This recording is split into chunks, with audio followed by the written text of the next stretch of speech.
दिल्ली चुनाव में यूपी के मुख्यमंत्री योगी आदित्यनाथ की एंट्री, किराड़ी में की पहली सभा, हर हर महादेव के साथ भाषण की शुरुआत, जय श्री राम के साथ किया अंत। केजरीवाल और आम आदमी पार्टी पर खूब गरजे योगी, बोले मैंने अपने मंत्रियों के साथ संगम में डुबकी लगाई, क्या अपने मंत्रियों के साथ यमुना में स्नान कर सकते हैं केजरीवाल। योगी बोले केजरीवाल ने जानबूझकर यमुना को गंदा रखा, यमुना मैया को गंदे नाले में बदलने का अपराध करने की कोई माफी नहीं है, एक व्यक्ति और उसका गैंग दिल्ली से खिलवाड़ कर रहा।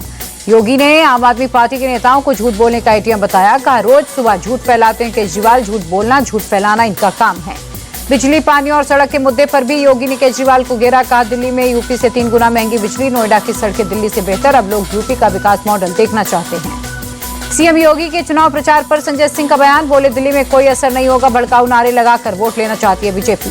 संजय सिंह बोले बटेंगे तो कटेंगे का नारा सही नहीं, हिंदुओं को डराया नहीं जा सकता, बीजेपी को बिजली पानी पर बात करनी चाहिए। केजरीवाल का दिल्ली से बेरोजगारी दूर करने का वादा, बोले मेरी टीम 5 साल का प्लान तैयार कर रही है, हम दिल्ली से बेरोजगारी को दूर करेंगे। केजरीवाल बोले हमें बेरोजगारी दूर करनी आती है, पंजाब में 2 साल में हमने 48,000 सरकारी नौकरियां दी हैं।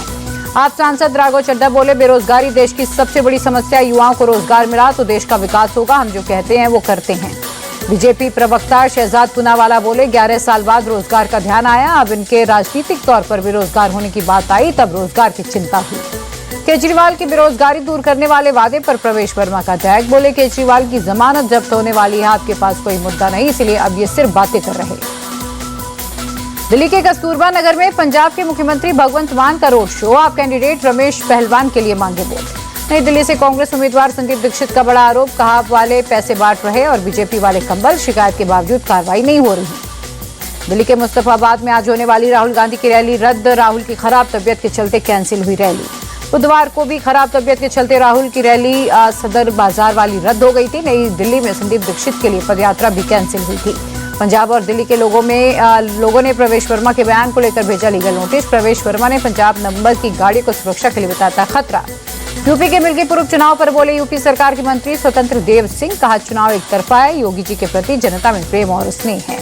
बीजेपी नेता अपर्णा यादव बोले मिल्कीपुर में बहुत महत्वपूर्ण चुनाव, भाजपा 365 दिन चुनाव के लिए तैयार रहने वाली पार्टी, हमारी जीत पक्की है। योगी के एरोस्पेस डिफेंस पॉलिसी के ऐलान को लेकर अखिलेश यादव का तंज, कहा झूठ ना बोले गंगा के तट पर, ना करो घोषणा बिना बजट। अखिलेश यादव के महाकुंभ वाले बयान पर डिप्टी सीएम केशव मौर्य का अटैक, कहा पता नहीं अखिलेश को कौन सा रोग हो गया, उन्हें महाकुंभ की व्यवस्था और स्वच्छता नहीं देखी जा रही। अखिलेश के बयान पर शहजाद पूनावाला का पलटवार, कहा सैफई में नाच गाना करवाने वाले लोग कहते हैं यहाँ पर बैठक नहीं होनी चाहिए थी, इनका दोहरा चरित्र है।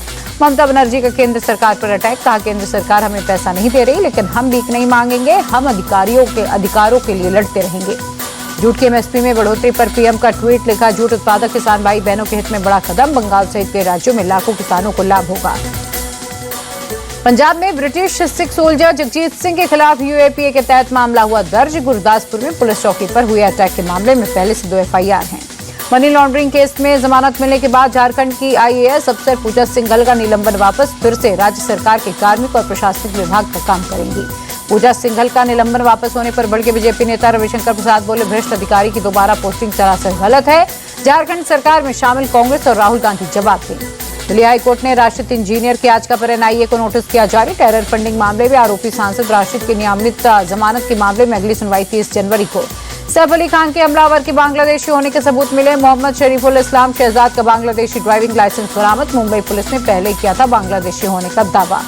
कॉमेडियन कपिल शर्मा को ईमेल पर मिली जान से मारने की धमकी। कपिल शर्मा ने अंबोली पुलिस स्टेशन में दर्ज कराई शिकायत, पुलिस जांच में लगी। बिहार के बेतिया में जिला शिक्षा पदाधिकारी के घर विजिलेंस का छापा, घर से भारी मात्रा में कैश हुआ बरामद। विभाग ने नोट गिनने के लिए मंगाई मशीन। जिला शिक्षा पदाधिकारी के दूसरे ठिकानों पर भी रेड, भारी संख्या में पुलिस बल की मौजूदगी। दिलगांव ट्रेन एक्सीडेंट में बढ़ा मरने वालों का आंकड़ा, 13 यात्रियों की मौत। आग की अफवाह के बाद पुष्पक एक्सप्रेस से कूदे थे लोग। पारधाड़े स्टेशन के पास पुष्पक एक्सप्रेस के B4 बोगी में आग की अफवाह फैलने के बाद चलती ट्रेन से कूदे यात्री। दूसरी ट्रैक से गुजर रही कर्नाटका एक्सप्रेस ने कई यात्रियों को रौंदा था। अनंत सिंह पर फायरिंग के मामले में पुलिस ने 3 एफआईआर की दर्ज। पूर्व विधायक अनंत सिंह के खिलाफ भी एफआईआर। फायरिंग की घटना पर अनंत सिंह ने बिहार पुलिस पर लगाए गंभीर आरोप, कहा सोनू मोनू से पैसे लेने के चलते पुलिस कोई कार्रवाई नहीं करती, सोनू मोनू किडनैपर और चोर हैं। पूर्व विधायक अनंत सिंह पर गोलीबारी को लेकर तेजस्वी यादव नीतीश सरकार पर अटैक, बोले अपराधियों को संरक्षण दे रहे हैं मुख्यमंत्री, प्रदेश में कानून व्यवस्था पूरी तरह से ठप है। अनंत सिंह पर हमले को लेकर आरजेडी ने उठाए सवाल। आरजेडी प्रवक्ता मृत्युंजय तिवारी बोले बिहार में कानून का राज चौपट, बिहार में सरकार नाम की कोई चीज नहीं। लखनऊ में अवैध निर्माण और प्लांटिंग के खिलाफ एलडीए का एक्शन। गोसाईगंज इलाके में चला बुलडोजर। अमरोहा में हाईवे पर 25 बीघा जमीन में की गई प्लॉटिंग पर चला बुलडोजर। प्रदेश कांग्रेस महासचिव सचिन चौधरी ने स्वीकृति के बिना कराया था अवैध निर्माण। आंध्र प्रदेश सरकार ने तिरुपति मंदिर भगदड़ की जांच के लिए दिए आदेश। सेवानिवृत्त न्यायाधीश सत्यनारायण मूर्ति करेंगे जांच। 8 जनवरी को तिरुपति में टोकन काउंटर भगदड़ में 6 लोगों की मौत हुई थी। तेलंगाना के रंगारेड्डी में पूर्व फौजी की क्रूरता, पत्नी की हत्या कर शव के टुकड़ों को प्रेशर कुकर में पकाया, फिर तालाब में फेंका।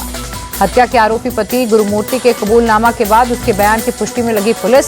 सेना से रिटायर्ड गुरुमूर्ति सिक्योरिटी गार्ड का काम करता था। किसी बात को लेकर पत्नी से झगड़ा हुआ था। दबोक चित्तौड़गढ़ हाईवे पर मछली से भरे कंटेनर के टायर में लगी आग। आग लगने से अफरा तफरी के चलते जाम। पुलिस ने पहुंचकर हाईवे क्लियर कराया। प्रयागराज में चल रहे महाकुंभ का दिखा विहंगम नजारा। ड्रोन कैमरे में त्रिवेणी संगम में स्नान का दिखा अद्भुत दृश्य। महाकुंभ 2025 को लेकर बोली अभिनेत्री भाग्यश्री, कहा यहां का माहौल बहुत अद्भुत है, मुझे यकीन नहीं हो रहा इतनी अच्छी व्यवस्था की गई है। पराक्रम दिवस पर पीएम मोदी बोले, नेताजी सुभाष चंद्र बोस की प्रेरणा से देश को एकजुट रखना है, तब हमें स्वराज के लिए एक होना था, अब विकसित भारत के लिए एक रहना है। गणतंत्र दिवस से पहले कर्तव्य पथ पर फ्लाइंग पास्ट का रिहर्सल। विमानों ने आसमान में दिखाए करतब।